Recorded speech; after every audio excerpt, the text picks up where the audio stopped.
I'm the founder and chairman of the Missile Defense Advocacy Alliance that I founded in 2003 with the single purpose of educating and advocating for missile defense capabilities to make our world and our nation a safer place. And it has, as we see today. I'm very, very honored to bring you the former Undersecretary John Rood, as he has just done 2 years of phenomenal service for our nation. I think anybody in those positions do unbelievable sacrifice in the hours and time and effort that they do for it. They put on that Superman cape for that time, and now it's off you. So we are very honored to have him.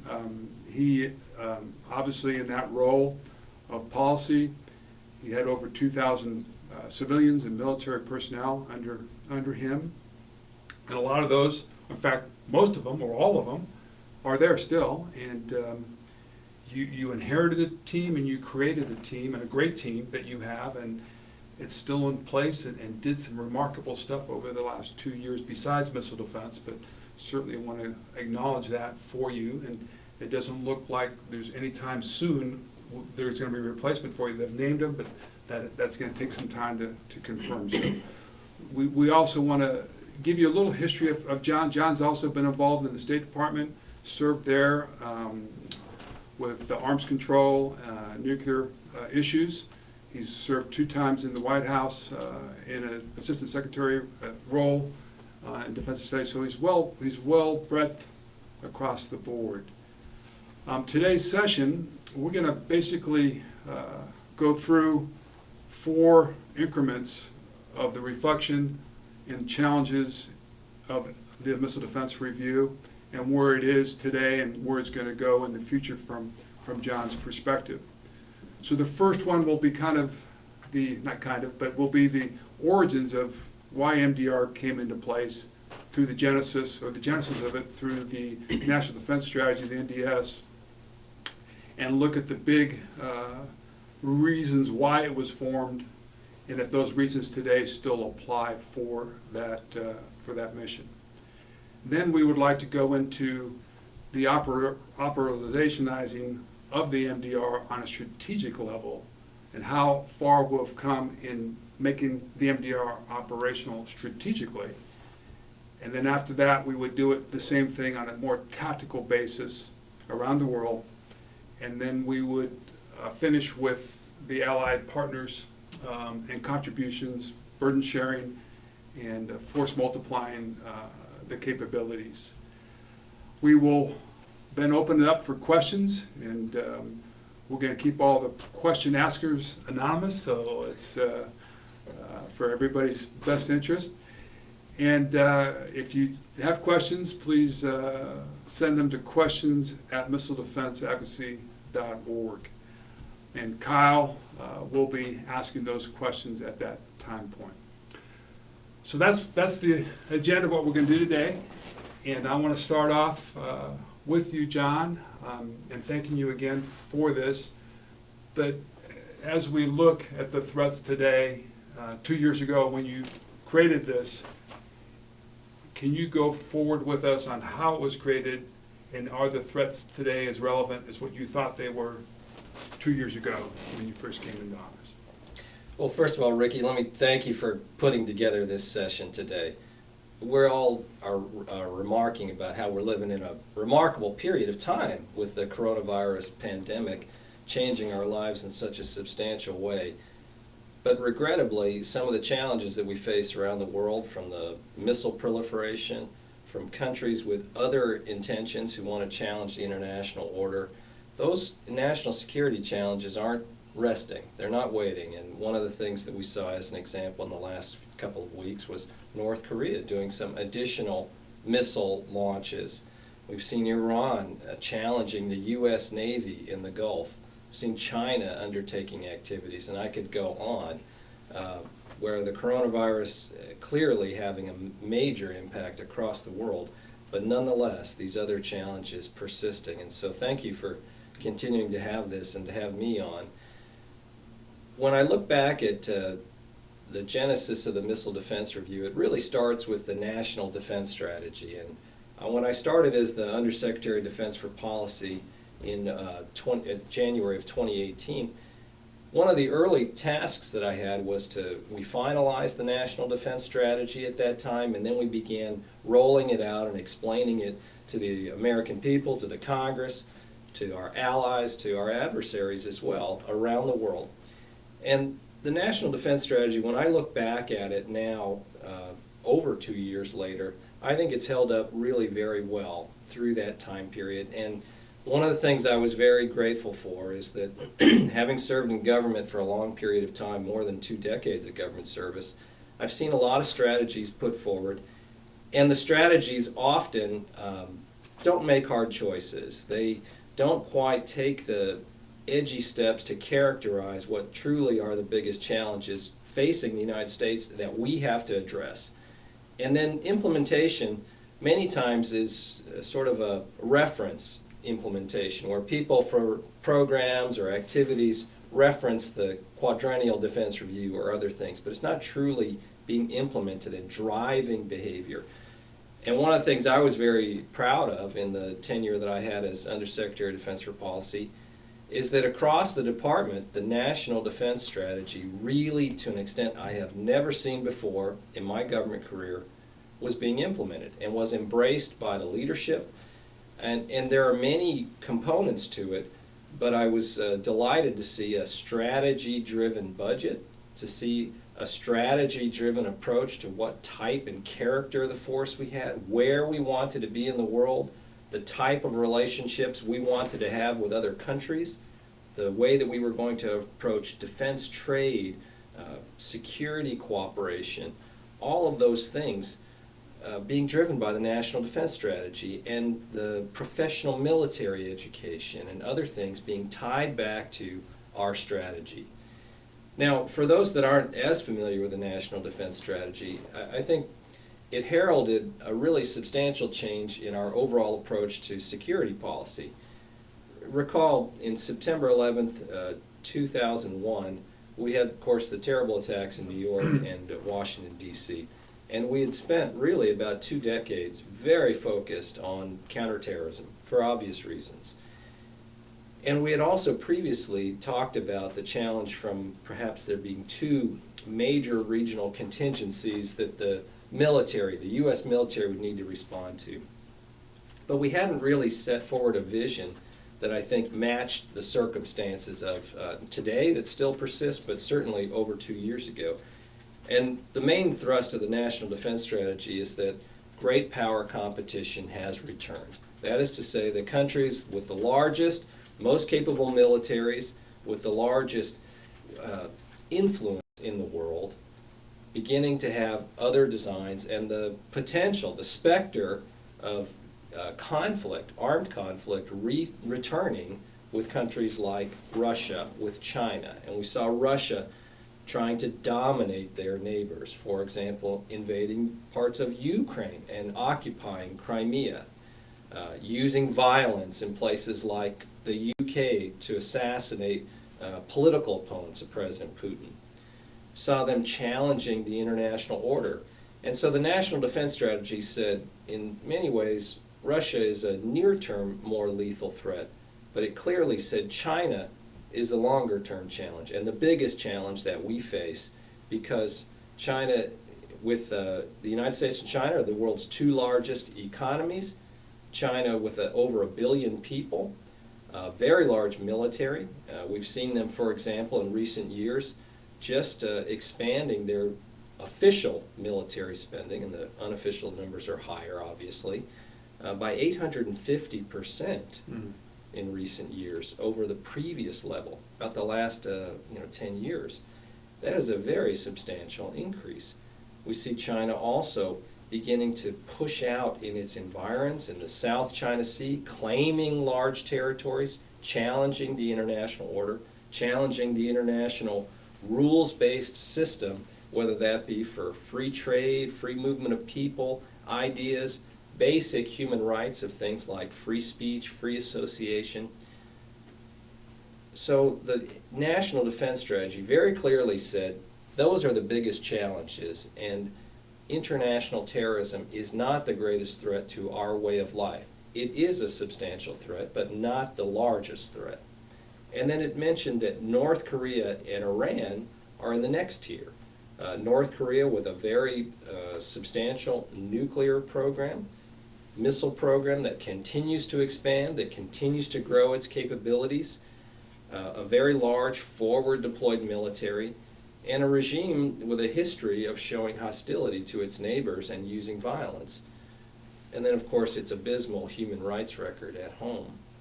In Iran, the NDS talked about the fact that Iran has tried to pursue an expansionist policy, really trying to have an arc of malign influence stretching from Yemen all the way to the Mediterranean, through Iraq, through Syria, through Lebanon, challenging Israel through support for Hamas, doing steps in places like Yemen to support the Houthi militants who are attacking Saudi Arabia and the UAE and others. So that's the environment we were in, and Iran with a very large missile program that continues to expand, a nuclear program that remains of a great concern to us, and then its long-standing support for terrorism and other activities. So in that environment, the Missile Defense Review fit within it. And one of the things that I would say in that National Defense Strategy, we did a review that the Congress mandated at the one-year point, and I think it came out very good. But I think today it's even more clear to me that that has charted the right guidepost for the nation and stood up very well to the test of time. And the coronavirus pandemic really illustrates that. At the time that the National Defense Strategy was put forward, there were some people who questioned, does it put too much emphasis on China, or perhaps that is a longer-term threat? And I don't think anyone would say that today, having observed the behavior of the Chinese Communist Party and the government that they lead in China in the way they've responded to the coronavirus pandemic. So, John, as you look back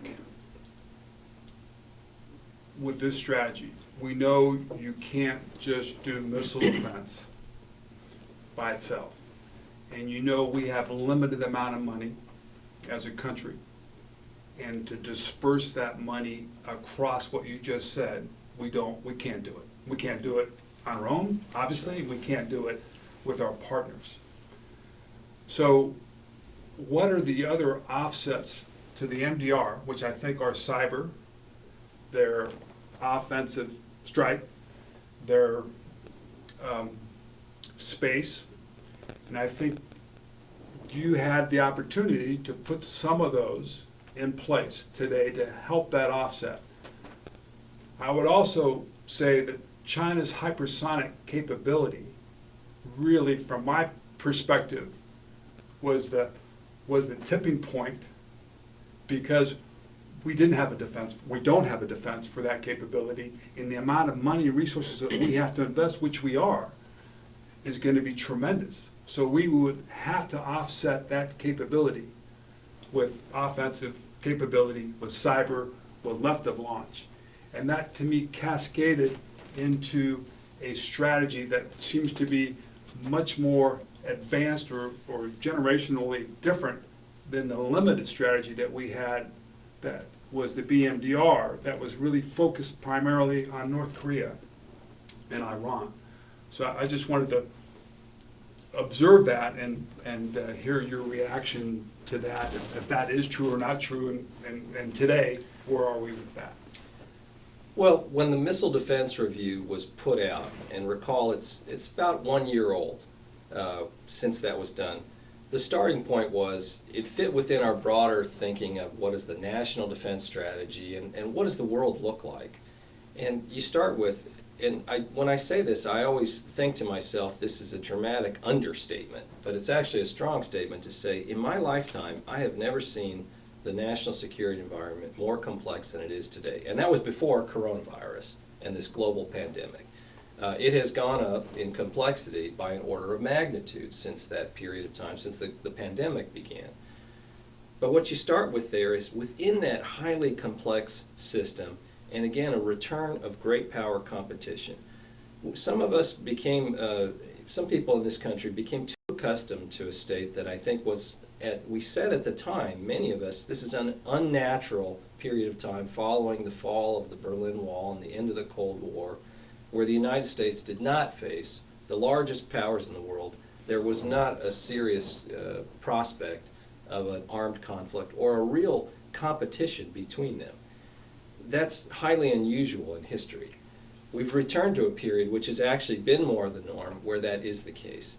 And these other types of challenges that some you mentioned, there's not only the people, the countries that are actors who have different designs than we in the United States and our allies do, but there's also the complexity introduced by the technological change, the societal change, the social change. It's not just that cyber tools have become very proliferated and ubiquitous, it's also the ways they're changing our lives. Mm-hmm. And the advent of social media, that we live in the information age. And in the information age, information and the way information is used and managed is transforming our lives. I think we're not conscious enough at this period of time that we are in that information age. During the industrial age, the people leading this country impressed me immensely looking back on it, that they recognized that. They understood, for example, the leaders of the United States during World War II understood the way that this country was going to prevail in that conflict, in addition to having the right strategy and the right alliance structure, was we were going to harness the industrial capacity of the United States to be superior to that of Japan, superior to that of Nazi Germany, and so on. In the information age, these tools like cyber have done that. They have also enabled, in a lot of ways, the advances that we see in things like hypersonics that you mentioned, the ability to do modeling, the ability to do design, to do many, many runs of activities like that have been enabled by that progression in technology. And then, of course, we see such complexity in other ways. But the reason the Missile Defense Review was done, and that stands out in that, is when you look at all of the types of threats and the countries of greatest concern, what is one of the things that really leaps out at you is the way they are featuring missiles as part of their offensive threat capabilities, that this is core to their military capabilities. It's core to their doctrine about how they want to use them, to threaten the use of them, to shape the environment, and in fact to employ them.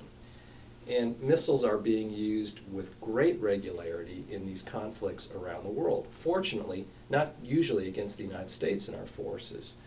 But I would note in January of this year, after the United States conducted a strike that killed Qasem Soleimani, the head of Iran's Revolutionary Guard Corps Quds Force, Iran chose a response. And they had the full range of options available to them. But the way that they chose to confront the United States is through a ballistic missile attack on our deployed forces in Iraq. That to me is no accident. This is core to their military capability. It was an area which they thought they had an edge, in which they could deliver that capability effectively, in my opinion. So why was the Missile Defense Review done? Because of the missile threat and the prominence of it in the international security environment. But in addition to that, you do see it's important to us in dealing with great power competition to return and deepen our thinking on things like what does it take to practice effective deterrence in today's world. And missile defenses are core to that. I get frustrated occasionally. You hear people say, well, should deterrence fail, we will have to turn to defenses. Well, part of what deters an adversary from launching a missile at you in the first place is that you have an effective defense, and you could defend against it. Offenses and defensive capability are both part of modern-day deterrence, and the Missile Defense Review says that very clearly. The other thing that to me was noteworthy when we produced the Missile Defense Review and rolled it out a year ago was just that it's called the Missile Defense Review. Let's start right there. Its predecessors were always called the Ballistic Missile Defense Review because it focused on the ballistic missile threat. And when we looked around the world, we said hypersonics are becoming a major concern of ours, and cruise missiles have proliferated very widely. Now, by the way, UAVs and UAV strike capabilities have as well. I mean, there are purists who would say, and I agree with them, that the type of UAV attacks we're seeing, UAV takes off, flies to target, attacks target by slamming into it, is essentially a cruise missile flying in the atmosphere. And that's, I think, true. All of those things caused us to say it's a much broader threat that we face, and we need to call it the Missile Defense Review to take that into account. And we need to have a system, a framework, a guidance framework with policy to guide us, with the core missions of missile defense being, one, to deter an attack on the United States. If that is unsuccessful, to have the means to defend against it, to assure our allies that we can meet our commitments to them by having cooperative activities to have a defense together. In some areas where the United States has made security commitments to our allies, having the means to provide that kind of defense. The ability also, where you see countries like Iran, North Korea, China, Russia, trying to deter us from being willing to come to the aid of our allies, or to push us out of what they believe are their regions through anti-access area denial. That's right. Missile defenses make that not feasible when they are effective. Then you also have the need to hedge against uncertainties. We always talk about capability, the capability that potential adversaries possess, but there's also their intentions. Intentions can change very rapidly. The time period required to develop these systems is measured in many years, so therefore having the ability to hedge against that is important. And then I think the other role that missile defenses play is they're very stabilizing. One of the things that I've gotten a little concerned about in recent years is you've seen a slide back. Some people talking about the need to preserve strategic stability as an overriding goal, and worrying that defenses are somehow provocative. Being able to defend yourself might undermine stability. And I think the opposite is very clearly true, and the Missile Defense Review states that explicitly. Missile defenses have proven to be stabilizing. You look at the roughly 20-year period since we left the Anti-Ballistic Missile Treaty of 1972, which prohibited the United States from defending itself against long-range missile attack. In that time period, what we've seen is missile defenses play a very stabilizing role. As an example, the first time when I served in the Bush administration in the White House, North Korea went to launch an ICBM-class space launch vehicle.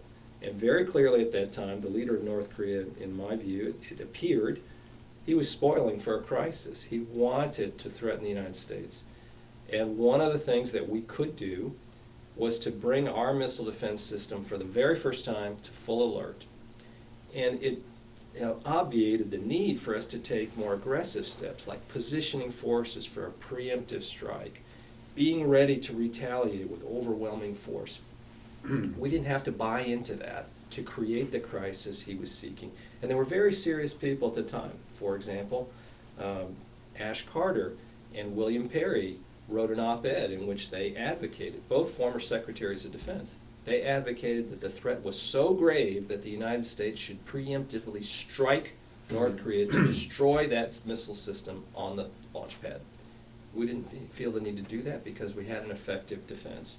And today, as that missile threat from North Korea has continued to grow, we have improved our missile defense capability, and it's allowed space and time for diplomacy. It's allowed space and time for us to not have a crisis and to not be drawn into a conflict that we didn't seek.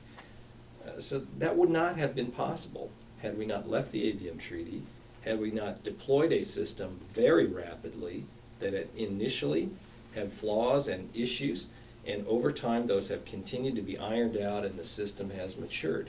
You're never free in any technical environment of an issue-free environment, so that we're continuing to address new challenges as we put out new capabilities. But the Missile Defense Review was very clear-eyed about saying that's the roles of missile defense, and then saying we have to do this cooperatively with allies, That has to be a major component of what we're doing. We have to have a larger force structure. We have to integrate the force better. You mentioned offense-defense integration. We can't simply have a stovepipe in which defensive capabilities operate on their own. They need to be integrated with offenses. And I'll exaggerate for emphasis.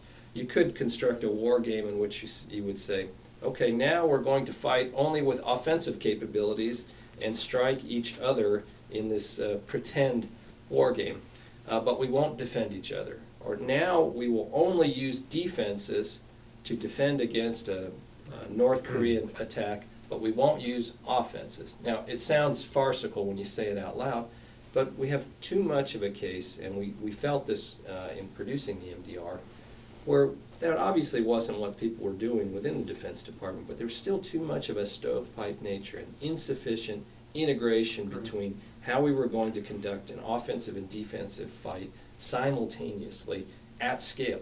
Not small scale, not one or two, large scale, because that's how our adversaries are likely to fight. How about the next missile report be the missile review, not defense, the missile review, with the full synergy of the force structure. Now, could you now move into the MDR being operationalized in policy?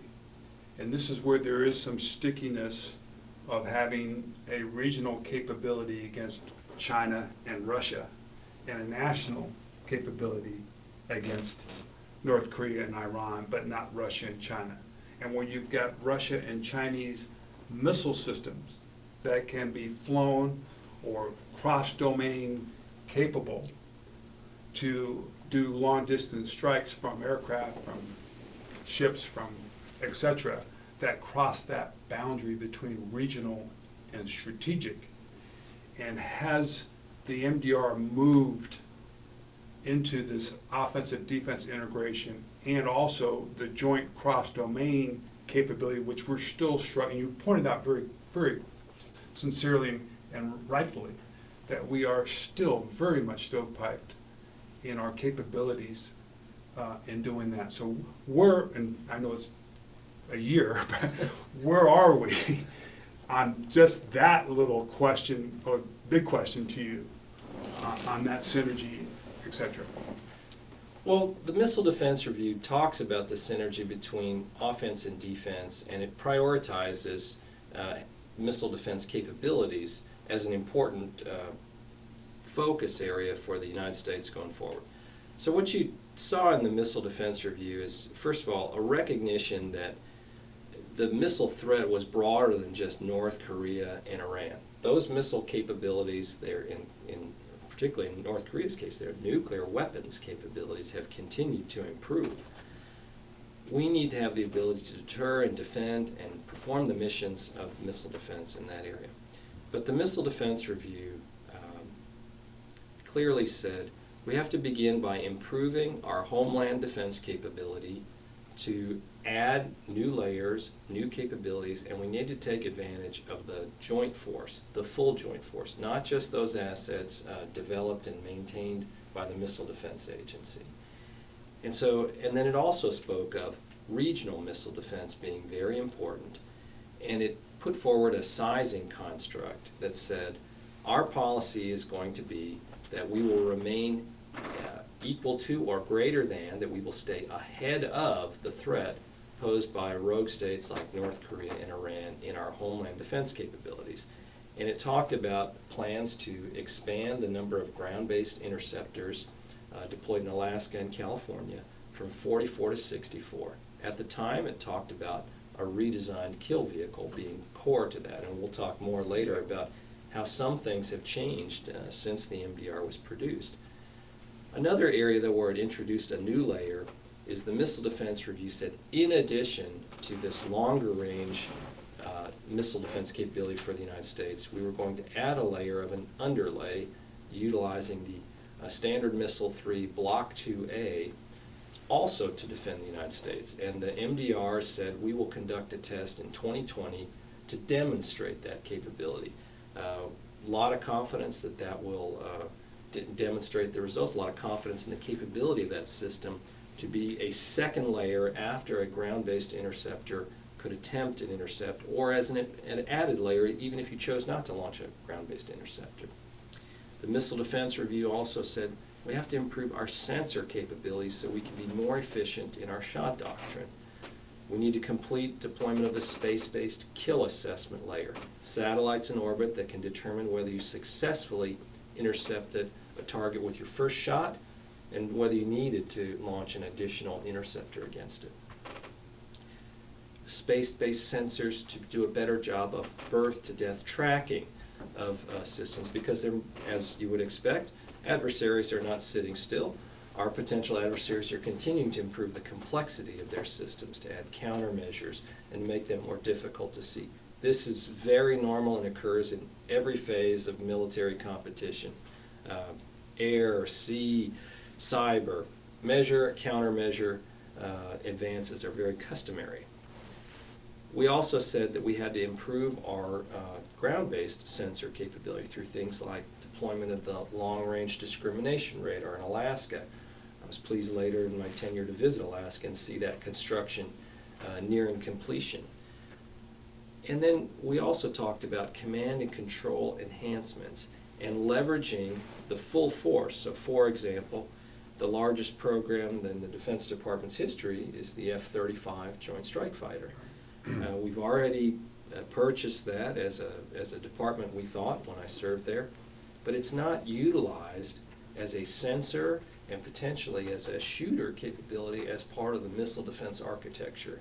And remember, this is going to be employed by the Air Force, the Navy, and Marine Corps, plus many of our allies.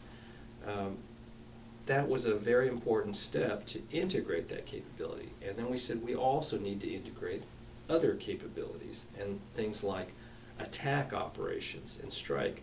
So consider a scenario in which the adversary launches some initial missiles at you and you use the missile defense system to defend against it.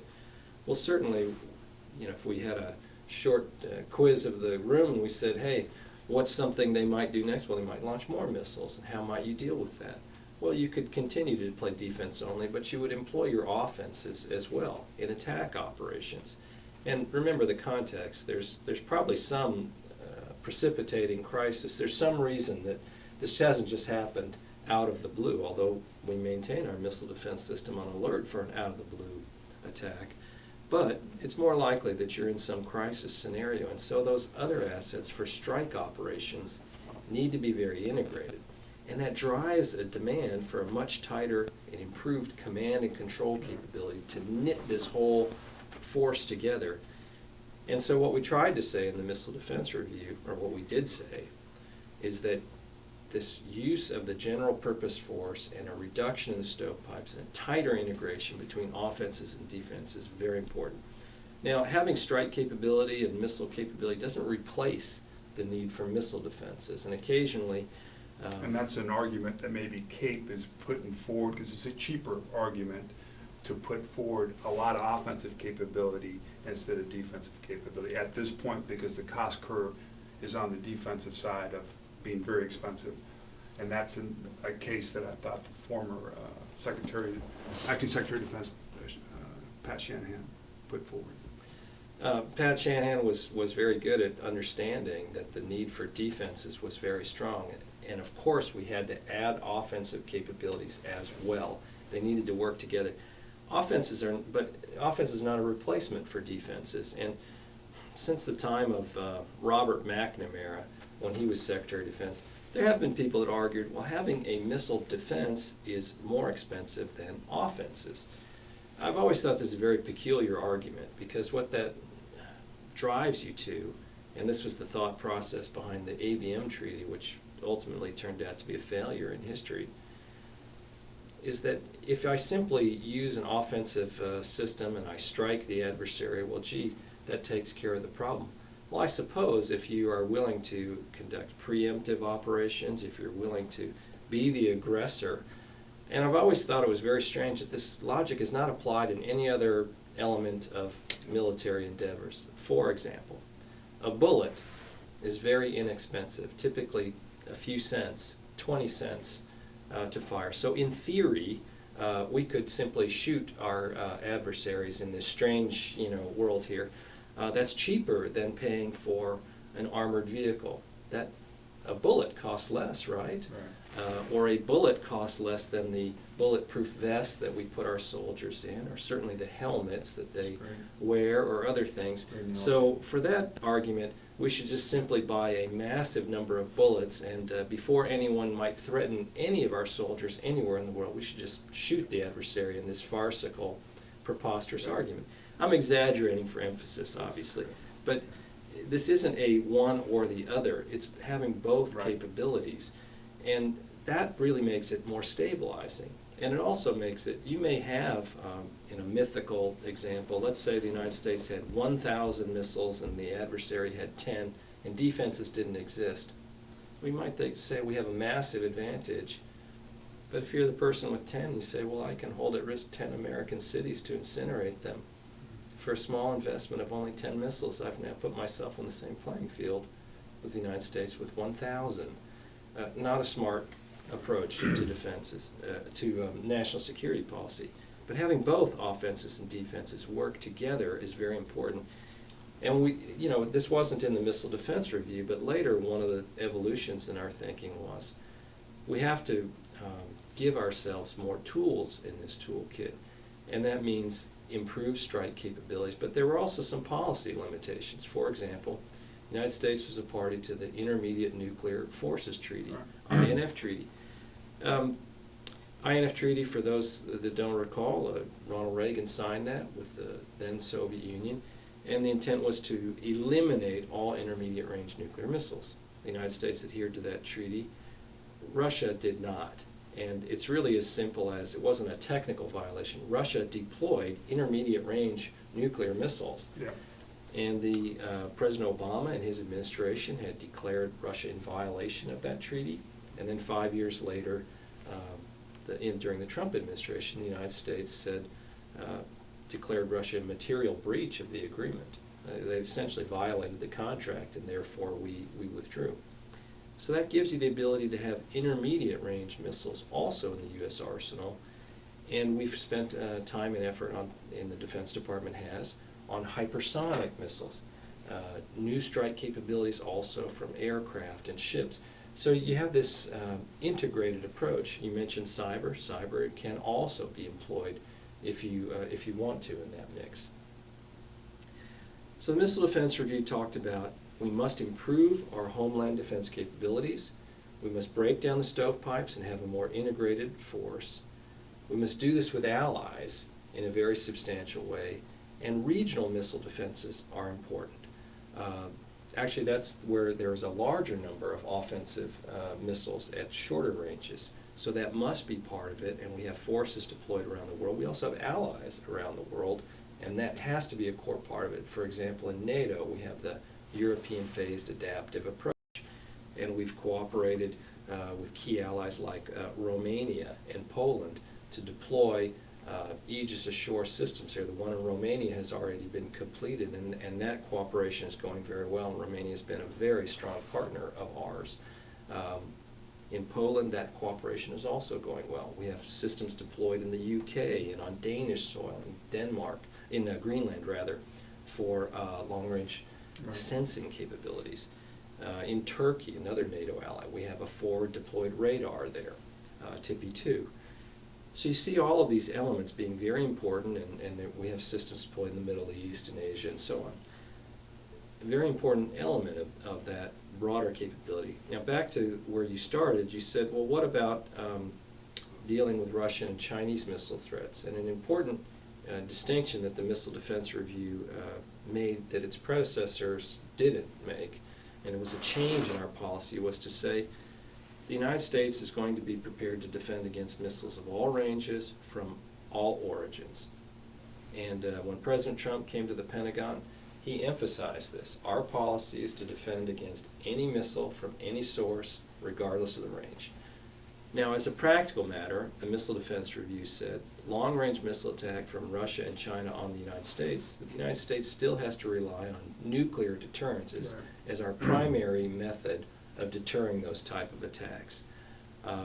In the regional context, the MDR was very clear in saying those threats, we will do the best we can with the capabilities we have to defend against missiles, to include Russian and Chinese threats. For example, if China should threaten U.S. Navy ships deployed in the Pacific with ballistic missiles, attempt to sink one of our carriers, or use ballistic missiles to attack our forces in U.S. territory in Guam, we will use the missile defense capabilities we have to defend ourselves. And the same applies to Russia. Clearly, that's not what we seek. Deterrence is the primary aim of missile defenses, but the policy is very clear that there's no prohibition. In fact, that's encouraged. Our systems are primarily designed to deal with North Korean and Iranian missiles. That being said, they do have some other capability, and they do the best they could. And over time, as technology advances and as we improve our capabilities, we may have more capability in that area. So getting a little bit more into implementation of the MDR on this specific subject, we don't have integration of cruise missile defense with ballistic missile defense on the U.S. Homeland. They're separate. We have a JDOC here in Washington, D.C. that protects against cruise missile defense, and we have a C2BMC capability that does ballistic missile defense only. We don't have it in the rest of the AORs because they're stovepiped, and each service has, Army's working on it, but each service has their own cruise missile defense capabilities that are not coordinated the way they should be. So that seems to be a monstrous problem, and who gets that problem? Is it MDA? Who gets the development and integration of that problem? The U.S. Navy has done the best of everybody because they had to defend the carrier against the Chinese. And they have a full-blown missile defense system that does BMD all the way up in space and cruise missile defense all the way down to small fire CRAM capabilities. And they're effective with a command and control system that they got dialed down, right? So that's on ships, but it's not anywhere else. And I think there's some policy limitations, it seems to be, because we haven't emerged out of that to create policy to enable, we haven't enabled land-based cruise and missile BMD opportunity. The second thing is the charter of MDA is just missile defense. It's not, and they've got a great C2BMC where they're able to collect cross-domain sensors and mix the shooter. The GMD system is beyond most everything we've got to be able to go across the services to collect everything they can to make the best shot solutions that are there. But we have to do, as you said, is the joint air defense overall BMD, the JDC2, which now does the ultimate, brings all the sensors and shooters in, but that's still a long ways off. But where is the MDR in implementation of exactly what I'm saying on this stuff? Is it Guam? I mean, where are we? Are we still talking about it, or are we now starting to implement it? Because that seems to be, if we don't have it, our deterrent is not good enough in terms of having it separate like that. We need to be able to force multiply our deterrent, especially against the great powers, and they got to be all weaved together and connected. Well, where we were a year ago when the Missile Defense Review came out is it talked about the need to have a much, as I say, a more integrated force. And you mentioned that in the Missile Defense Agency has developed and deployed the BMC cubed, or Battle Management, Command Control, and Computing capability. And that was, I think MDA doesn't always get the credit they deserve, that was a remarkable advancement to be able to integrate in every region of the world missile defense capabilities across all of those time zones in split-second precision to allow for a very effective defense in space, in the atmosphere, on ships, on land, really substantial. Now, where we would like to go beyond that, and you mentioned there are pockets of excellence where, for instance, the U.S. Navy, on the way that they handle this integrated on a ship, on an Aegis vessel, to provide for the defense of the carrier battle group, as well as the Aegis ship itself, destroyer or cruiser. Really important capability, and the ability there to do both offense and defense integration in one area.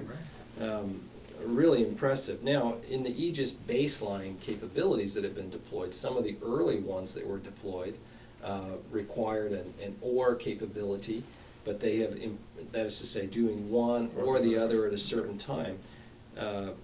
But that has been improved, and in the later versions, that's not present. One of the things that the MDR called for was expanding from 38 destroyers and cruisers that were capable of conducting missile defense to the full complement of 60 Aegis vessels that the Navy has on their program of record to deploy, to have a missile defense capability to do both offense and defense integration. But you have these pockets of excellence like at MDA and within the Navy that needed to be further integrated.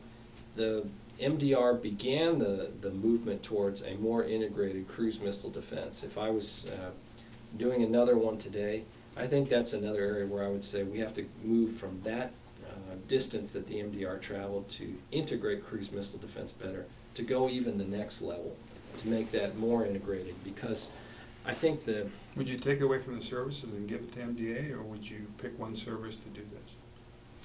My personal view, and I'm not in the Pentagon anymore, obviously, so I can be more free with my views. I think there is an advantage to having a systems architect and integrator for command and control. And we have to move beyond interoperability to true integration. And what I mean by that is interoperability means I can plug something in. Right there.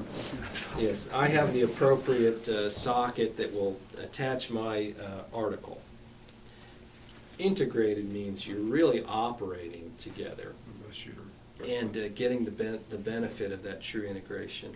I'm impressed with what the Air Force has put forward with their vision and the work that they're doing on the Joint All-Domain Command and Control System, or JADC2. I mean, it's not the sexiest name, but the concept to integrate across the full joint force those capabilities is something I think shows a lot of promise.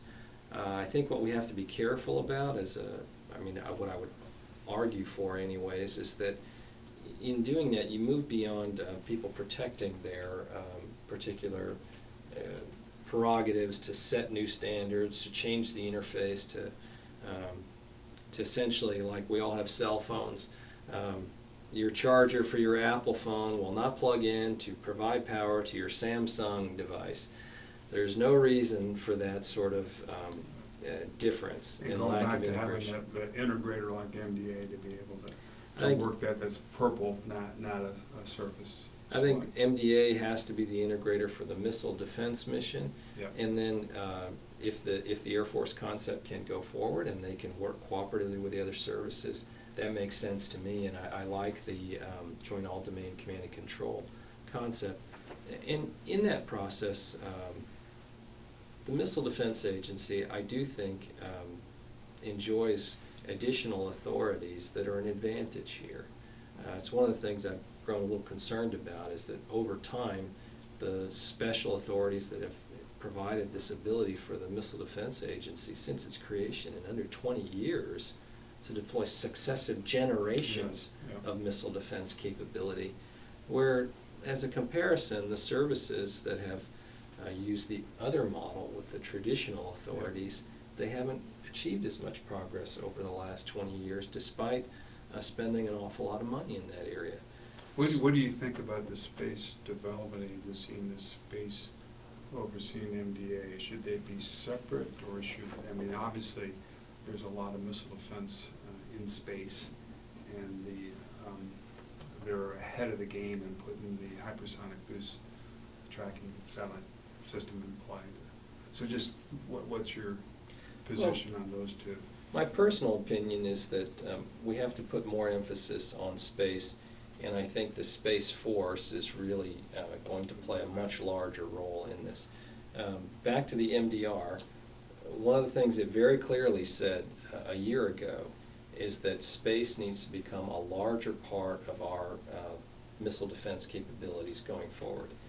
Space-based sensors have tremendous advantages given the looking down upon the Earth, the ability to see a missile over a long period of time in its flight. And the advances in space technology have made this a very attractive area to do this at lower cost with much more proliferated, more resilient, and more robust capabilities. The other thing that the Missile Defense Review pointed the direction to was the advantage of space-based interceptors. The United States has not had an active program in that area for a couple of decades. But yet, the GMD systems, the SM-3 Block 2 systems, or Block 3, intercept in space. So it's interesting that you can throw that, but we actually intercept all the ballistic missiles in space. That's a very good point. And as we make advancements and pursue things like multiple kill vehicles that the Missile Defense Agency has done work on, they're even smaller space vehicles, if you will. Who's resisting? What are the challenges that are resisting this? Well, I think back to your earlier question, and as part of that, I'll answer both. Space is an area where I'd like to see us do more, and the Space Force, what's happened since the Missile Defense Review was released, we established the 6th branch of the United States military, the Space Force. That is a major muscle movement, and I was very pleased to see that come to fruition because our adversaries are competing much more aggressively in space, and that is a very contested domain by countries like China and Russia and others. And so we needed to bring more focus there. Now, that is a new activity, and as the Space Force matures, the Space Force will take on a larger role in space. And I think the work still to be done, and the Missile Defense Agency and the Space Force will have to work cooperatively in this area. Is that you've got to have a transition where both are working effectively to support their mission needs, but the Space Force is more integrated. And initially, the Space Development Agency will sit apart, but it's going to be integrated into the Space Force. And so you got to have the right match in those capabilities. We do this in air, for example, with the Air Force and the Navy, with different aircraft capabilities, the ability to operate. We'll be able to do this, I predict. The people leading the Space Force and the Missile Defense Agency, my expectation is they'll be able to work this out very effectively. All right, let's go to the maybe more challenging question, is the MDR. How are we doing funding it? So I think there was a total of $20 billion that was put across, not just MDA, across the board for it. MDA's budget has been reduced to some extent. So where are those challenges, especially now with the coronavirus stimulus funding, with Congress, with CAPE, with the administration? How is that? What's the status, and what are those specific challenges, and how do you beat that, or do you accept and play with what you get and do the best of what you can with what you've got? But that seems to be, we've got a great vision, but can we pay for it, or what can we pay for out of that vision? Right. Well, having the right resources to match your strategy is always a challenge. And again, I think this is an area where I really thought we made a lot of progress to have a strategy-driven budget in the National Defense Strategy. And when he was the Deputy Secretary of Defense, Pat Shanahan really pushed this effectively from that perch. And then when he became the Acting Secretary, obviously that continued.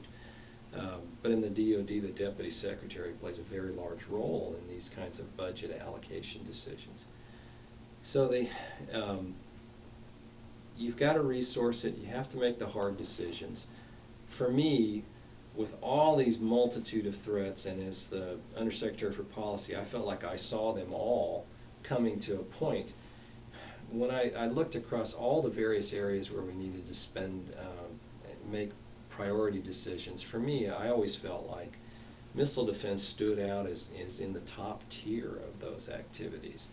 And this will sound overly simplistic, but I do think you have to take your highest priorities and get those right, and then begin to work down to your next level of priorities, because the failure mode to me, whether I was in business or in government, I always felt like if my highest priorities get done well and my second and third level priorities get done less well, that's unfortunately the hard decisions that have to be made.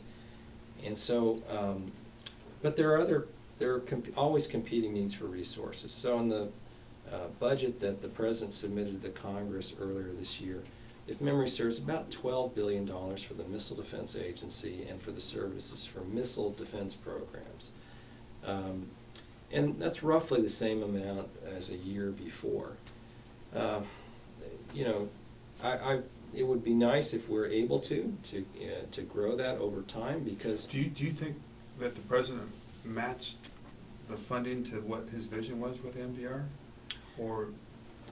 Yes, I would say basically yes, but I obviously would have, like from a personal view, I would have liked to have seen more in that area, because it allowed you to do the core program. But remember, over time, the Missile Defense Agency budget has come to focus a much larger percent on sustaining and maintaining the current force as we have a larger force. And the original vision, in which systems would be developed by the Missile Defense Agency and then transferred to the service, where they would essentially take the child now, having been raised under their wing, and pay for the sustainment and advancement of that system. That really hasn't been in accordance with the original vision, and MDA is paying for a larger percentage of that. So the amount devoted of the budget to new capabilities, things like directed energy, which was eliminated in the 21 budget. These are areas where I think from time now going forward that I would like to see us, would argue should receive more emphasis, is space-based sensing. There is money in the President's budget for that. I think I would like to see that go a little faster, be more robustly done. Who are the hurdles for that? Well, again, it comes down to lots of people competing for dollars, competing for capability, and that's always done within the Defense Department of Program Review. Now, ultimately, we all learned in school, Congress holds the power of the purse, and so the Congress will do an allocation again in their activities. And so, both in the executive branch, you have the Defense Department putting together budget submission, OMB integrating that, and the budgeteers over there who work with the CAPE in the building, they've got a lot of different needs to meet. It's a tough job, but this is an area where I would like to see, I think, it stands out as a need across all of our defense needs, and therefore in need of sufficient budget. But in space, I'm a little concerned also. I think we're not taking full advantage in pursuing space-based interceptors sufficiently. I would like to see that be a larger focus area, because there are tremendous advantages, inherent advantages from being in space, and this has not been seriously pursued in a couple of decades. And I think the technological advancements and the cost reductions that have occurred in the commercial space industry are very impressive. Right. And it's the same sorts of technologies that then get applied for military purposes. Directed energy holds the promise of really being very effective, reducing the cost. Again, that's an area where the Missile Defense Agency has the greatest domain knowledge about how to do ballistic missile defense. I think that can also be applied in their role dealing with hypersonic defense, and indeed against cruise missile defense. I think Army's done a pretty good job on some of the ground-based missile defense at the lower levels on top of that. Yes, and that connects very much to their integrated missile defense mission. In the budget upcoming that they're putting in the HT, the hypersonic boost satellite constellation, is not being funded. So it's to where it needs to be to get that first step, because it looks that's the first step, is to get that space-based persistent capability that may even be able to do not only hyper and boost, but could do possibly cruise globally. and to connect that. So we're struggling with that on it. But I would also, Mayor, because of what happened with the virus and the lack of fast data from multiple sources to our decision makers was delayed or offset, that is really an opportunity for the JADC2 of the Joint Domain Military to be able to, because that's what they're doing. They're doing that, an ability to connect all the sensors around the globe and get it in there very quickly, have it to the decision maker, and then push it out to the effectors. That to me, I think, is in synergy with what we need for anything, for pandemics coming in the future, but to be able to collect it. I mean, they do a great job at Wall Street, and they've figured that out because they make money off of it, but we have not been able to do it here yet. But I think that would be a fascinating thing on that. Well, when you talk about all the needs that the United States has in the national security area, and gee, how are we going to afford to meet all of these needs? Well, one of the ways that it can be very cost effective is the various systems you've already paid for that are in the inventory. How do you better integrate those to get the full potential out of them? And when you're leaving capability unused, that doesn't make sense. And so one of the ways that you can That was an MDR. That's what you were stating. That's what we said in the MDR. Now, stating it is one thing, and we began before I left the Pentagon to implement that. I think going forward, though, that's the challenge. Can you take that further? And that's where the Air Force vision, for instance, for this joint all-domain command and control is very compelling. But I would say that to you for the underlayer, too, because we're going to have to wait another 8 years for a more capable system. So we've got that window. And there's a lot of that with cruise missile defense, with the IFPC coming. You've got a window of, can you wait 10 years? And you can. And what do you have in the inventory right now? Because you do have it. And people don't want to pay for it, I don't think, because it takes away from their other funding to do that, to have it. But the threat is on us. So you've got to be able to defend that. And that should be the easiest thing we should be doing, is the current systems that we have, integrate them. So, you know, we get in a little bit of danger of just going to one system only to Yes. go without implementing. And getting the full potential out of the joint force and having it contribute when you need it to the missile defense mission, very important. Taking your missile defense assets and getting the full potential out of them. That was the thought process in the MDR around an underlay. With a ground-based interceptor being able to operate over a much longer range and being more capable for long-range missile defense. But this underlay, we have already developed and deployed SM-3 Block 2As aboard U.S. Navy ships. The vision and the plan is to deploy them on land in Europe, places like Romania and Poland, in Aegis ashore. And when the Missile Defense Agency looked at this, there are ways that can be employed in the United States. You could either do that in time of crisis with ships that you would need to have to put in the right position off the coast of major American cities. Think New York or a city like that you could add an additional capability. And that's a matter of your existing force that's deployed, developing the ways to manage it, to use it in a crisis, which is not simple, but that is very doable. And then you can begin to have land-based applications for an underlay. And that's in the President's budget request, to request money to begin doing that. And that it can give you a more cost-effective way to do this, but that doesn't eliminate the need for longer-range missile defenses. You have to have a core capability that is able to be there 24/7, that you can rapidly cycle up in readiness, cycle down in readiness as conditions allow, that stays permanent. And to me, where that gives you great stability is for a potential attacker to know that is always present, that is not a heavy lift for the United States to maintain that readiness level. And then if you were in a crisis in a build, you could augment that with underlays, either initially through deployments of things on ships. Later, if you have land-based assets, you can bring those to alert. And something like an Aegis ashore wouldn't merely do ballistic missile defense. What operates on a ship, it's able to do cruise missile defense, it's able to do anti-aircraft, anti-UAV defense. this could be very present. But expanding that to land-based Army effectors and missiles, interceptors, Yes. expand that to the F-35 or ARAMs or other missiles, that needs to be incorporated, connecting the radar on top of it. But let me Yes, that's right. And just to touch on that, the Army systems, the Army's done a lot of progress in things like THAAD and Patriot integration. Right. That vision and the start towards that vision, I would argue, would be very advantageous if we can really fill that out, because you want to get the full potential out of all Absolutely. these systems, out of all these capabilities, and those need to be integrated with the overall force. And the Army has the mission for integrated air and missile defense on land.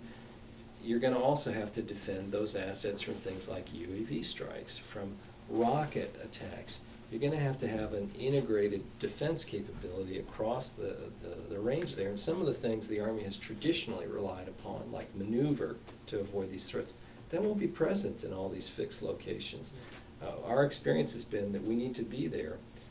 And for things like Aegis Ashore, I do think that in addition to having a core capability that's there all the time that you can augment, we have to look regionally around the world, like in the Pacific, places like Guam, in Europe, places like Ramstein, where we're going to have to protect certain locations. Now, if this was a blank sheet of paper, you could say, well, in theory, if you knew an attacker was going to launch a missile attack, you could disperse your forces, or maybe we could just use offenses again to preempt them.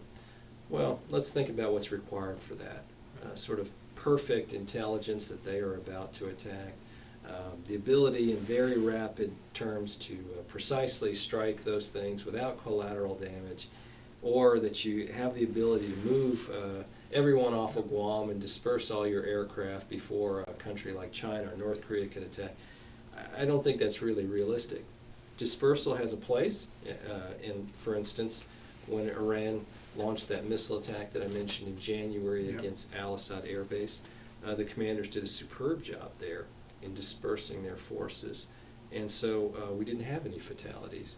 We did have quite a few soldiers later who reported issues, traumatic brain injury and headaches, concussion-like symptoms, but it would have been much worse had they not done such a good job in dispersal. But And they struck on undefended, to your earlier point, Iran struck on an undefended site. And it Yes. seems, and we've got limited, very limited missile defense capability in our Patriot systems. So when we move them, they go hit them on where we moved them from. And same with our CRAMs, when we moved them from Afghanistan. So we definitely need more capacity on this. But let me go from here, because I think we've covered that pretty good. And besides Congress, which we're very sensitive that holds the purse strings, the COCOM commanders really have a strong credibility in wanting what they need for what their environments require, better than mostly everybody, and they're looking out 5 years on that capability. So, and I know that's a struggle for them, because MDA has a limited budget, and they're all going to MDA for all of this stuff, which sometimes is not the same. And MDA's got to make judgments because of its budget, not because of the priority of the warfighters. And you, in your position, was you brought the COCOMs reported to you, and you were able to voice that opinion. And so, listening to the COCOMs, I'd like just to go around the world a little bit with you on each COCOM and take a look. Because the other thing, John, it looks like is going on, the frustration of the 10-year acquisition cycle, basically, to get the weapon they want, but they have to wait for it for 10 years.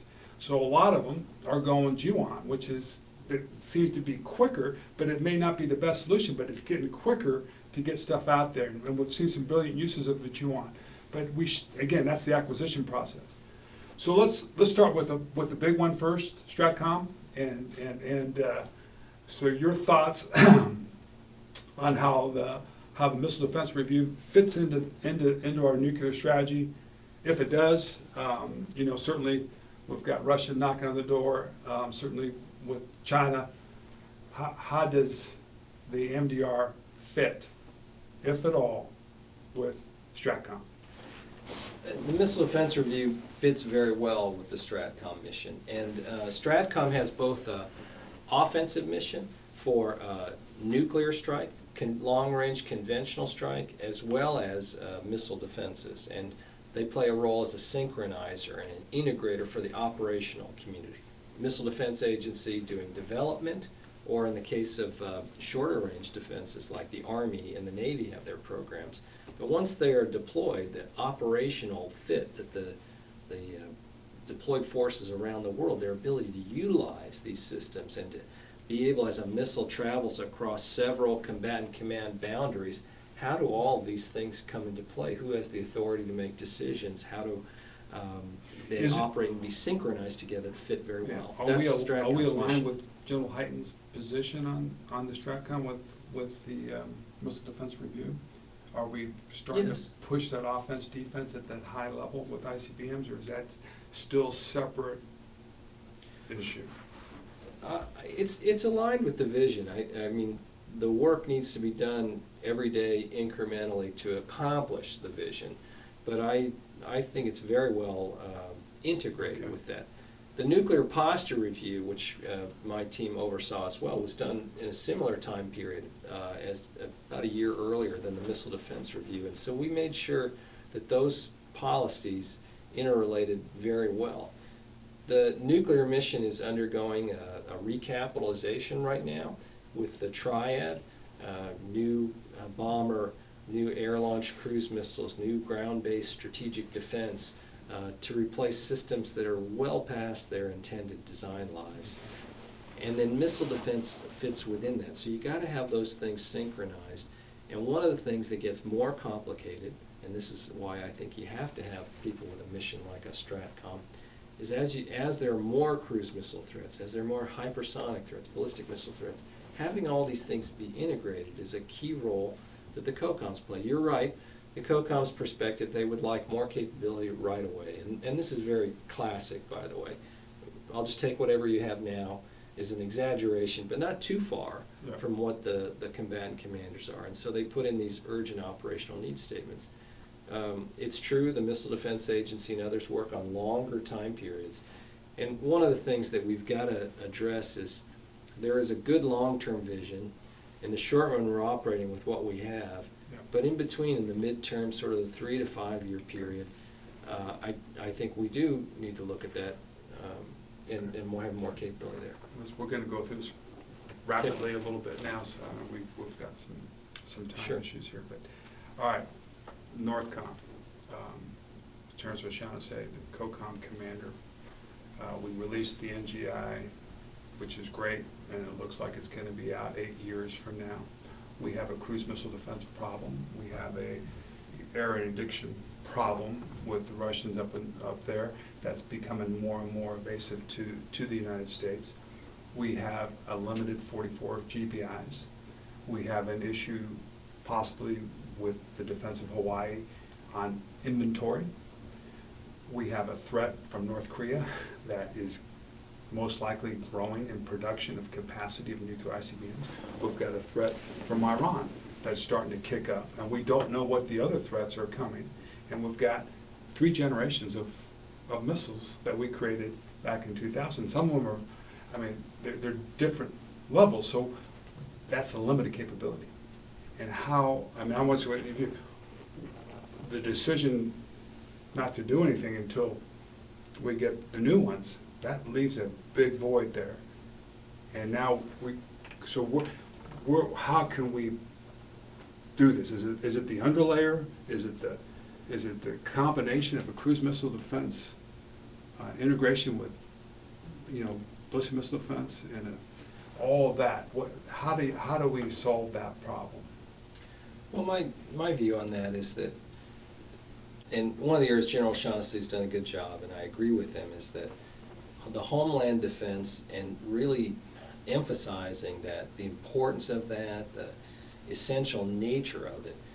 And so, start with ballistic missile defense. You mentioned the next generation interceptor. I saw the Missile Defense Agency publicly release the request for proposals this week that are due later this year for the next generation interceptor, for a long-range interceptor to defend the United States. And the MDA and others have publicly commented that that will probably be around the 2028 to 2030 timeframe, which is 8 to 10 years from now.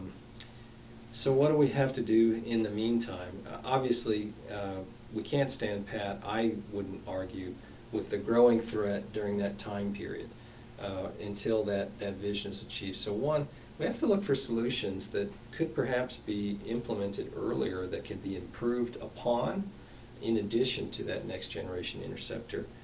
And then utilize other systems like for the underlay, where the Standard Missile 3 Block 2A is a very effective way to do that. I think that we're going to have that demonstration test, as I understand it, in the Missile Defense Agency later this year. But how do we bring in cruise missile defense into the picture here?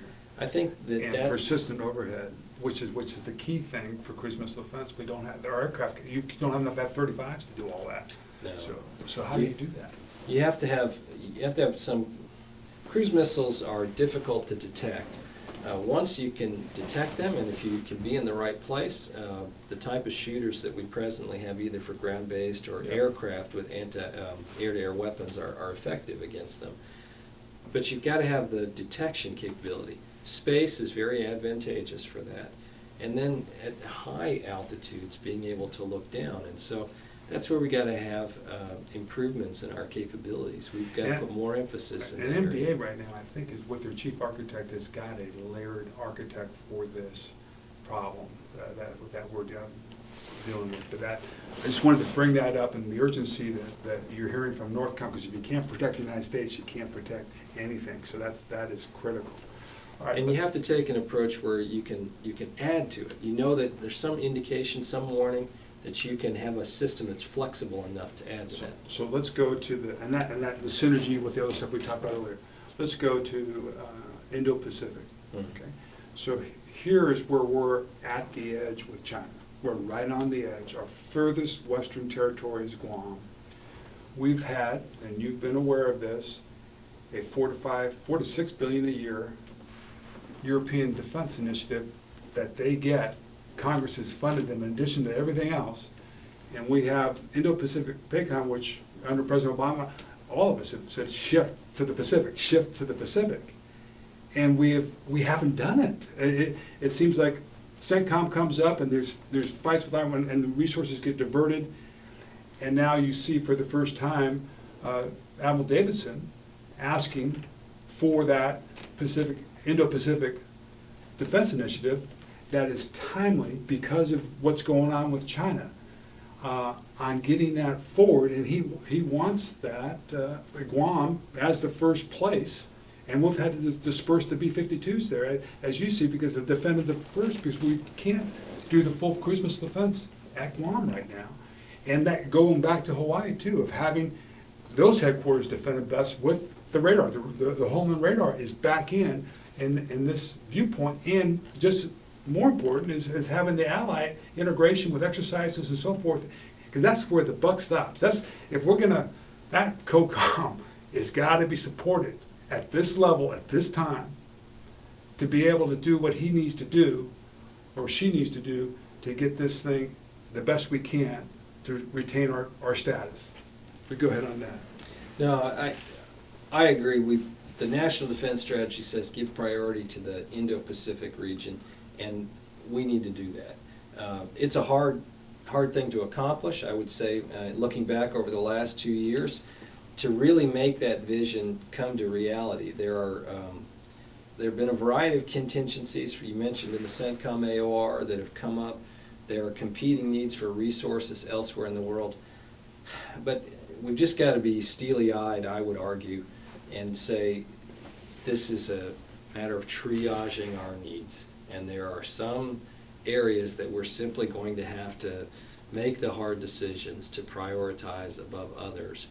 And the Pacific really is becoming the center of attention, because when you look at the shift of global influence, the threat process, the movement of trade, wealth, this is a more important area. The United States has been a Pacific power since our inception, but we have to give it even more priority right now and make those hard decisions.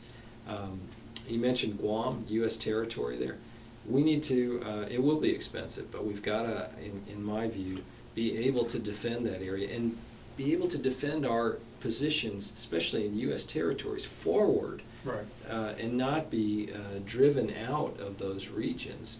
And that will take some hard-headedness on our part and some tough decisions, but it is certainly very doable, in my opinion. But that to me, seems to be the baseline architecture for IMD on land, right? That connects with the Air Force, that connects with the F-35s, that connects with the Aegis ships, and putting some sort of, I think MDA's putting that forward, some sort of Aegis ashore capability linked in with the THAAD there and the Patriots to make our first attempt with current capability. Because I think both of us, you know, we got all these supplement bills from Senator Cotton, you know, huge amounts of money, but the reality is he's not going to get all that money. He's going to get limited. I'd love him to get all that, but he's not.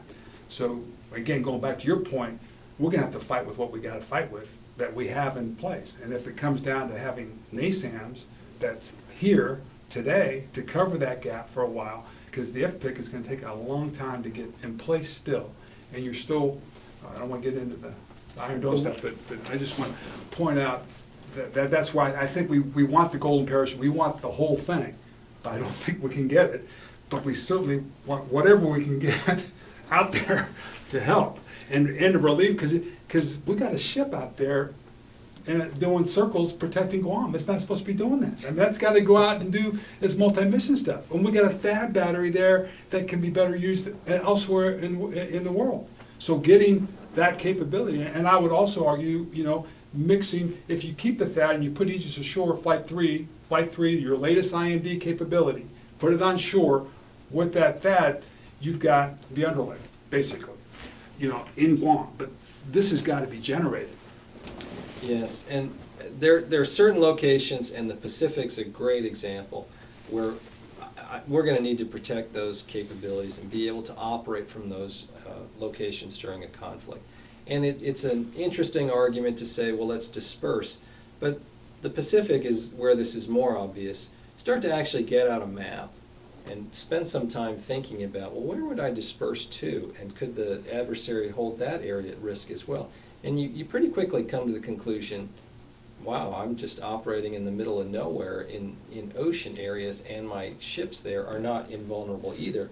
I'm going to have to protect certain areas. And I remember during the Falkland Islands crisis, for example, in the 80s, the Falkland Islands War, anti-ship cruise missiles were first used to effect by the Argentines against a superior force in the British, sank some of their ships. And the discussion was, well, ships are so vulnerable to these anti-ship cruise missiles, particularly larger ones like aircraft carriers. This is the end of those capabilities. The reality is we found ways to protect the ships. We found ways to defend against very fast cruise missiles skimming the ocean, attacking from above.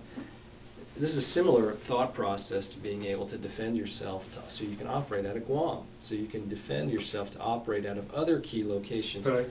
But just to interrupt you, just Yeah. because I think if we look at our great power competition, they've got planners, right? Yeah. And they've got capability that can overwhelm land-based defense. I mean, they got that. So we have to be multi-domain. We have to have F-35s in the air. We have to have Reapers in the air that can complicate their ability and strike to be able to do our own A2AD of our own property there. That seems, and you cannot do it just on one service, one domain only. You can't. And that's going to complicate the other side, provide much stronger deterrent than we have today until these super systems come in 10 years from now or to fit that. But we got to fill this gap, man. You got a gap. You got to fill it. You got to fill it, and I agree with what you said. You have to do it, and hasten to say, don't try to do it all by yourself.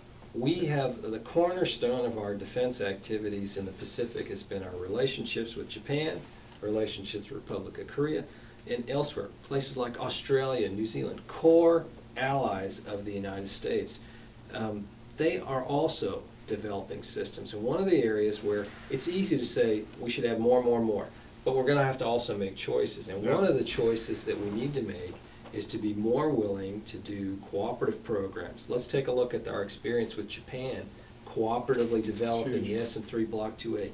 That has worked very well.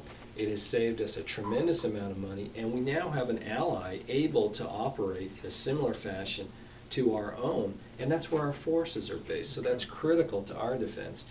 And if it always makes it more complex to do these international programs. Some have not succeeded, but we have to be more willing to do that. And in NATO, where the alliance is sharing the cost, allies are sharing the burden of things like deploying systems in Poland and Romania and the UK and Danish soil. We have to do more of that activity.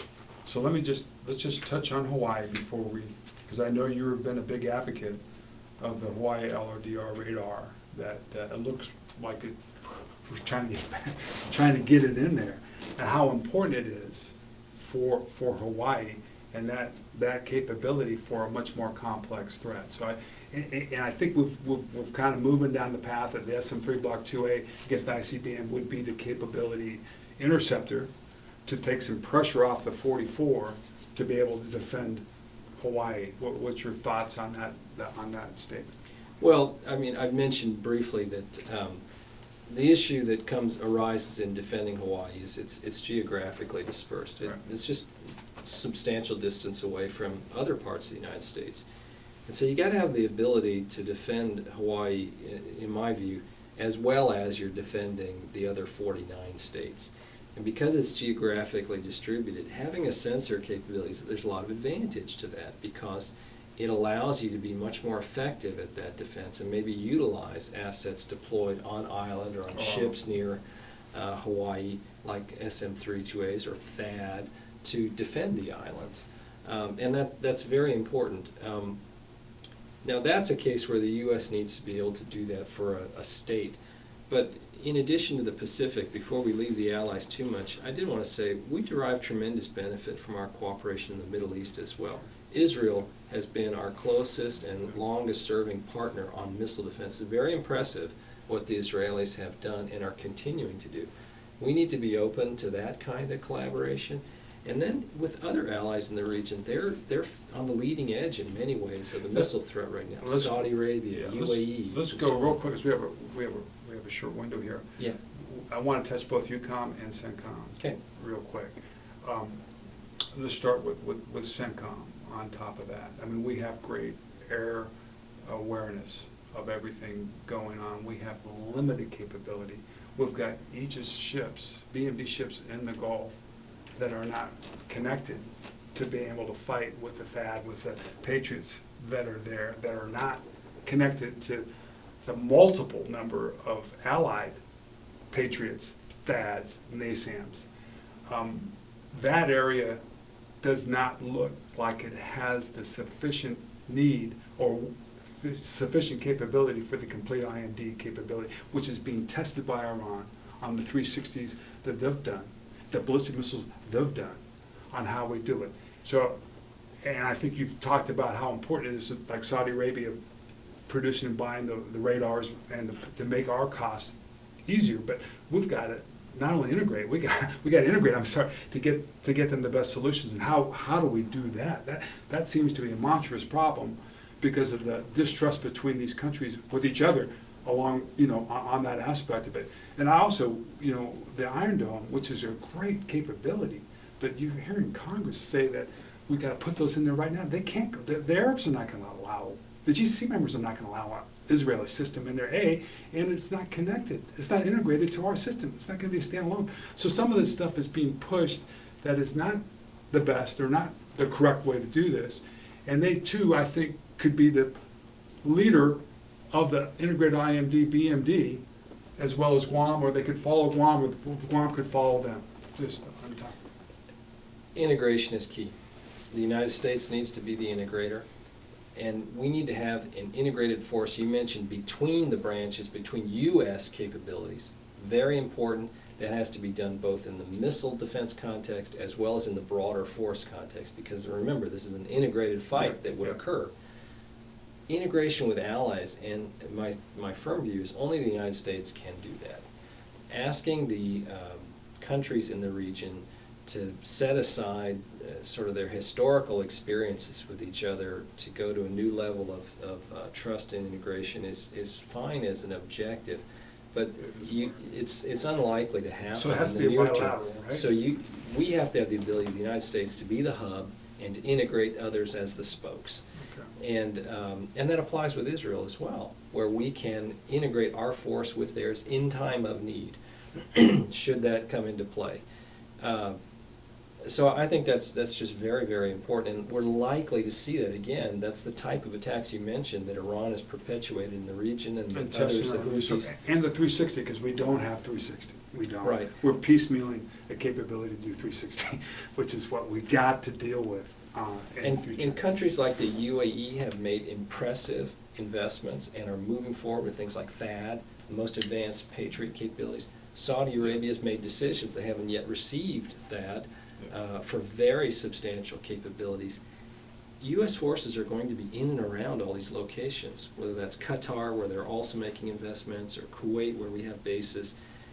We're going to need to be able to benefit from their defenses, integrate with their defenses where we need to augment their defenses.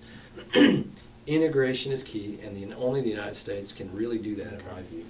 All right, let's talk about EUCOM and the threat that Russia has directly shown through Ukraine, through its long-range strike capabilities, its A2AD. On that aspect of it, we certainly understand the importance of the hubs there and the importance, and it seems, the burden sharing is one question, but being able to have a much better integrated air defense, because we came in, I think, and promised them that we would do the upper tier, which is Aegis Ashore sites. I think all phases are almost complete. 3 of the 4 are complete. We got a little situation with Poland that's being fixed, but we've got ships at Rota. We've got a command and control system in Germany. So we are moving, but we've got to do the 360 missile defense capability, which those partners like Germany, like Netherlands, they have these capabilities. They're more advanced, or have more advanced in trust-wise with us, and working Link 16 and working with us to be able to actually integrate their systems with us to make it a much better deterrent. So just passing that over to you on the integrated air missile defense capability on EPAA and advancement of EPAA. The work that we're doing in Europe with the NATO umbrella for European phased adaptive approach, for other things beyond that, I think is critically important. And we've come a long way. Those capabilities have been deployed or are in the process of being finalized, and that provides a substantial alliance-wide capability. We can do more there, though. The alliance has worked to put in place a command and control system that is a NATO system called ACS, Alliance Command and Control System. That can be improved through the sort of integration we discussed earlier with the U.S. Approach, things like JADC2. So integrating those forces, but we also have to be open to and willing to burden share the costs and the development activities. That again introduces complexity. We have to be willing to be somewhat flexible with our allies to integrate those systems and to show a willingness to meet their needs in addition to ours. But whether you're in the Netherlands or Germany or Norway, Denmark, these are countries with substantial capabilities of their own. We talked about space, and that's an area looking forward I would really like to see us emphasize more. The UK has a vision to do much more in space. There's an opportunity there for us to do things.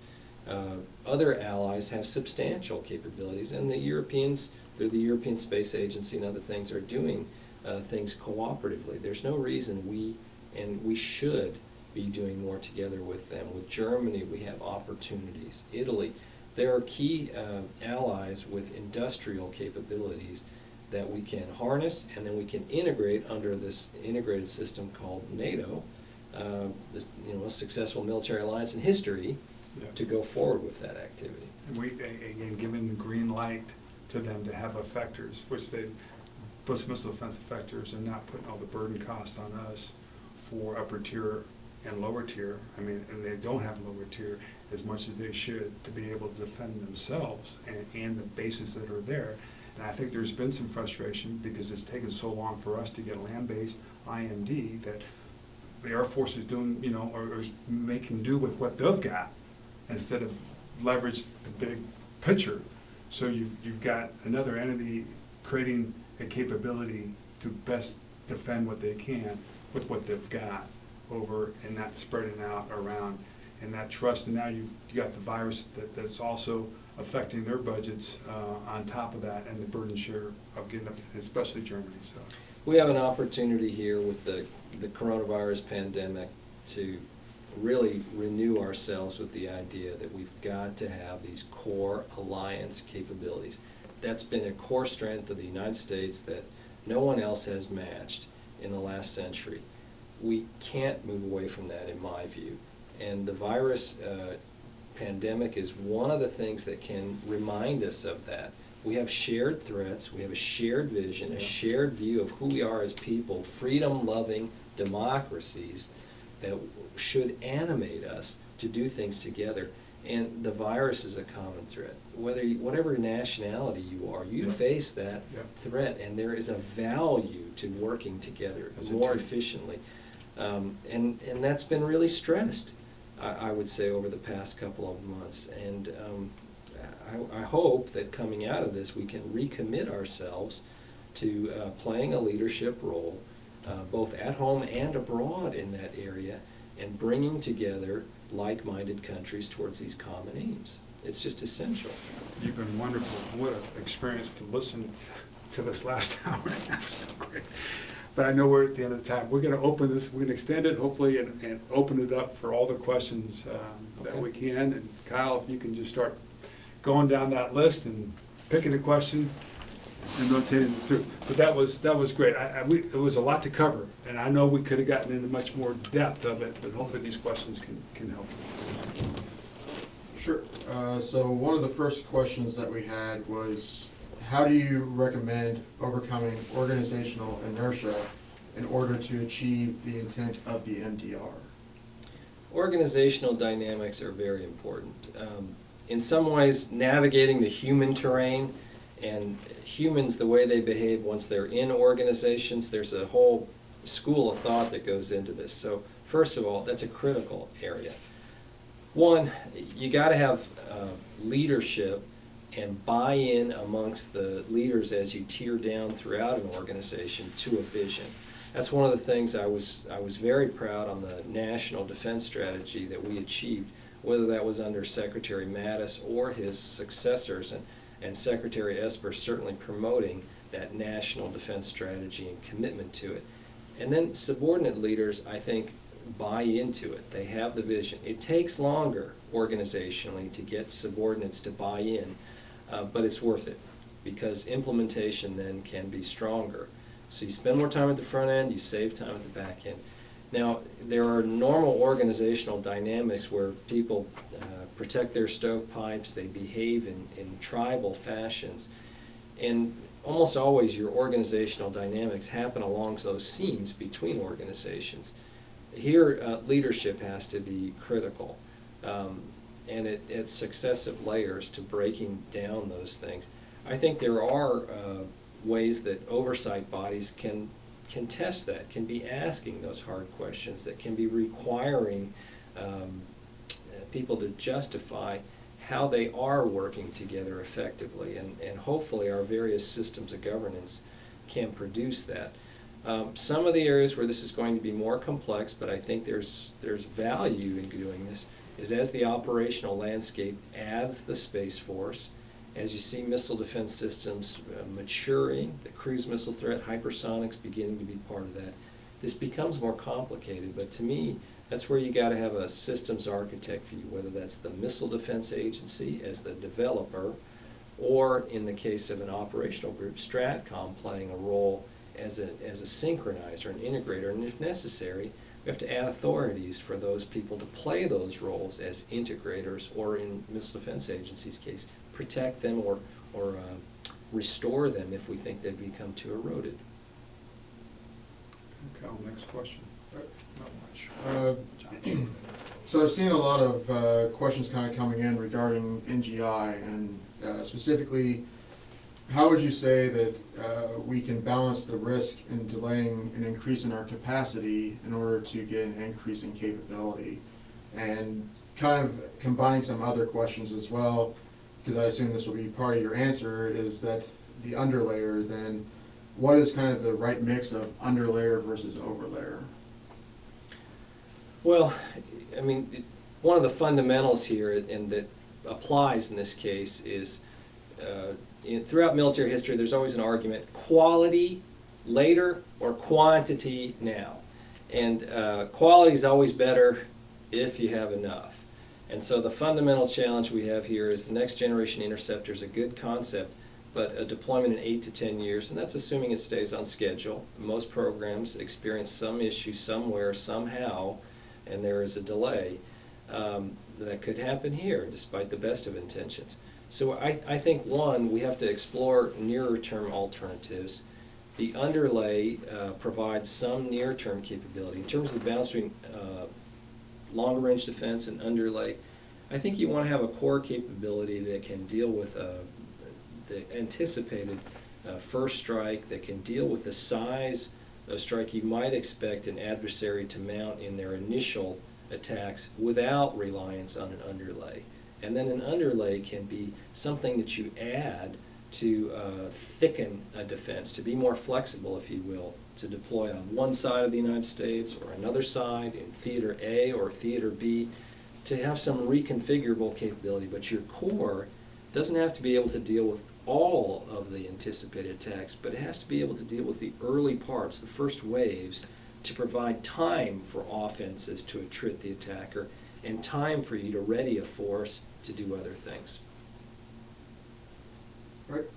So kind of shifting gears a little bit, going more towards the hypersonic part, there's of course no question that we're working towards offensive hypersonic capabilities, and we have said that there needs to be hypersonic defense capabilities. Is there enough being done on the defensive side, or do you see areas to increase that research and development?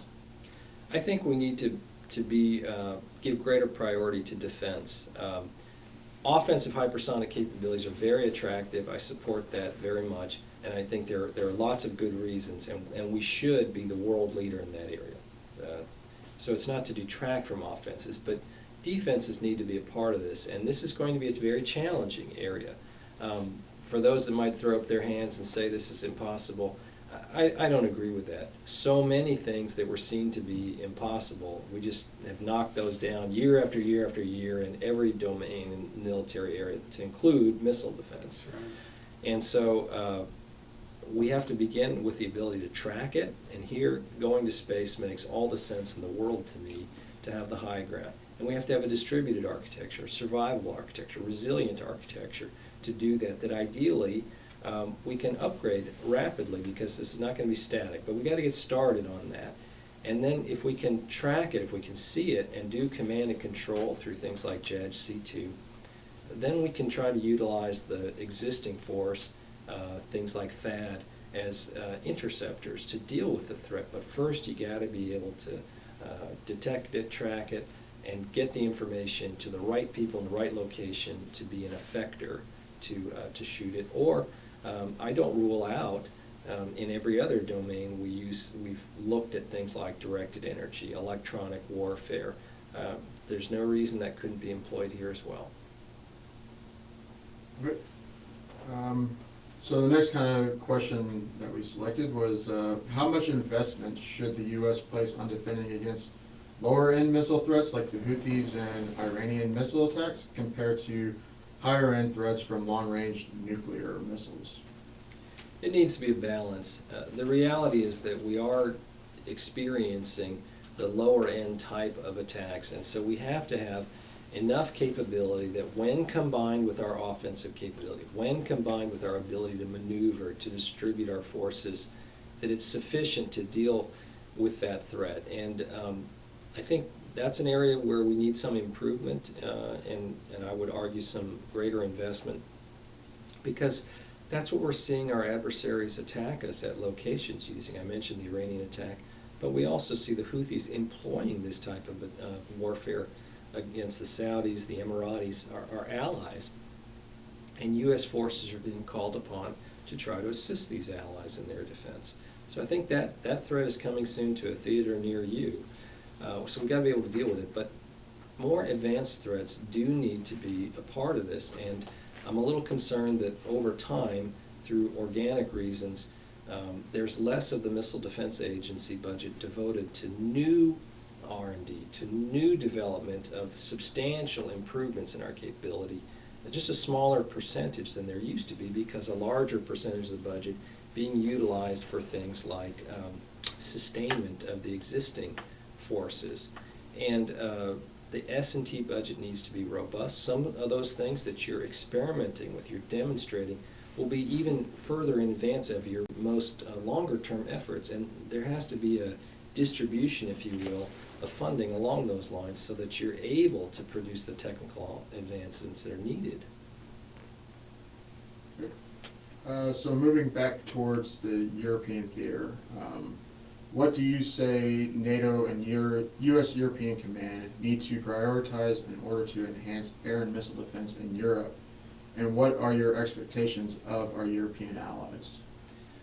Well, our European allies have stepped forward to increase their defense budgets in recent years. This is one of the things that I was pleased to see, that greater burden sharing, a greater progress at NATO towards meeting their commitments to spend 2% of their GDP on defense. The coronavirus impact will test that. I'm optimistic, though, that will continue because the threats haven't gone away, and we're going to need to address those together. What do we expect from our allies? In some cases, burden sharing to permit either allied capabilities or U.S. capabilities in certain geographies and locations, hosting them, providing the host nation support, the protection, the support to those bases and localities. I'd like to see the allies continue to support at NATO decisions to have program offices to increase the capability to keep pace with the threat, and then their own capabilities where their organic forces have those. Some are real leaders in this area, others have the potential to do more. For example, the Netherlands has been a real leader in this area. Small country, but they've invested and they have substantial capabilities. I think there is more that can be done in that area, and in Europe it's very important to sustaining support for this, for there to be R&D production, industrial participation, and as they spend more, their industry will be able to contribute more to those areas because they're going to develop the capabilities that are more advanced and more on par with what we see here in the United States. Yeah, can I just add two things to you? I would challenge your confidence on the ACT, the ACTS, which I think we've had many problems with it. We're not comfortable with the enhancement of the command and control that they're developing. So I think the U.S. has got to lead with the JADC2, and they can bring that back down to them. So I think that's absolutely critical for that aspect of it. NATO had a command and control system that they hope to deploy much earlier than they have, and there are still concerns. Is it going to keep pace with what is needed? The U.S. concept is more advanced than that. I think you're still going to have the main role that NATO plays as an alliance is command and control, integrated command and control across all of the nations, now 30 countries. Therefore, you're going to have a command and control system that NATO owns and operates that can support that political military vision. And this is outside my area of expertise, but I think whether that's improvements to ACTS or integration to leverage more advanced capabilities, but the alliance is going to have a capability Let's go to that the it other, can use. The other aspect of it, which you said the shared platform of F-35, which is by far the best generation airfighter ever gone. And you're force multiplying with allies having that F-35 because they can communicate and force that whole thing. So they struggle with buying U.S. capability in that realm, as well as others, including the SM2s and so forth on it. And so you have to balance their industry with our industry, but if you're wanting to deter Russia at that level to get those high-end platforms that have already been billions and billions of dollars research developed and leveraging that, but that's political. Well, you have this aircraft, which is far more than a fighter aircraft, with the ability to be this remarkable sensing capability that is mobile, reconfigurable, and then think of the ability to distribute data quickly, almost like a Wi-Fi router in the sky. But the Europeans are trying to develop the same thing, but they're a generation behind. They're on quite that, some right? distance behind, but quite a few European countries have procured F-35, and then each one of our services will. So to the earlier question, how do you deal with a lower-end threat? Well, you can't afford to do everything. But when you take the largest program in the entire Defense Department budget, and largest in our history, and the largest in all these other countries, and leverage it, Yeah. that is how you start to get real efficiency. And so think of a case where you have different air forces and our services operating, airborne sensors who can see cruise missiles, who can see ballistic missiles, who can be integrated to a command and control, and you can make decisions on what shooters for defense purposes will address the incoming missile, while simultaneously doing things like conducting attack operations from an F-35. You can sense the missile, pass the information off, and prosecute the target on the ground. And that doesn't just have to be the U.S. Air Force or Navy. Think of the Marine Corps operating off of amphibious decks, essentially smaller aircraft carriers, Yeah. F-35s, that they can deal with places like Yemen, or if they're called to the defense of an ally, that's integrated with, say, Japan's air and missile defense posture. You got to have that that willingness and ability to tie the force together. Doesn't mean buying more of the assets. It just means integrating them better and leveraging Or them. buying a much cheaper version of, of a Reaper with a sensor and eventually shoot on that. And we Any didn't number of discuss, combinations. discuss boost phase, but I hope that question will come. Go ahead. I mean, there was a question on boost phase, I believe. We did. Yeah, So I mean, we can go ahead and dive. Yeah, once right you, into- because we avoided that whole thing. It needs to be brought up to the whole boost phase, both kinetic energy wise, DE wise, up in space or not, but that seems to call the herd very quickly. But go ahead. I'd like, going forward, the Missile Defense Review talked about the importance of boost phase defenses. From time now going forward, I would like to see more emphasis there. I don't think enough emphasis has materialized in that area. It's a hard mission to do. That's the reason it hasn't been done to date very effectively. But we've got to do the hard work to get there, to be able to identify and track the targets earlier. And then systems like, this is where having airborne sensors versus those on land help, or in space, because you can get a quicker detection. I think things like having F-35 with the ability to sense that, and to have other shooters, whether they're on other platforms or on F-35, shooting the target. Or in as it space. boosts. Space-based boost phase is very attractive, particularly over longer ranges.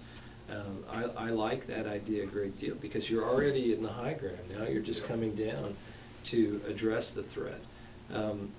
There are any number of ways. Directed energy solves a lot of that time problem because you're moving at the speed of light.